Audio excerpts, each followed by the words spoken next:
SSC ও সমমান পরীক্ষার ফল প্রকাশ করা হয়েছে। এবছর সব বোর্ডে গড় পাশের হার ৬২.২৫%।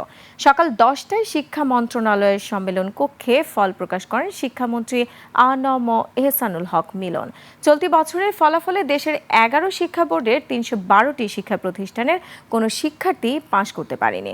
ঢাকা শিক্ষা বোর্ডের পাশের হার ৭১.৬৩%, রাজশাহীতে ৬৩.৬৭%, কুমিল্লাতে পাশের হার ৬৫.৪২%, যশোরে ৬৬.২৭%, চট্টগ্রামে পাশের হার ৫৯.৪৮%, বরিশালে ৬০.৩৫%, সিলেট বোর্ডে ৫৮.৩৩%, দিনাজপুরে ৫৮.০৫%, ময়মনসিংহে ৫৭.৩৯%, মাদ্রাসা ও কারিগরি বোর্ডে ৫৫.৪৯% ও ৫৮.২০%।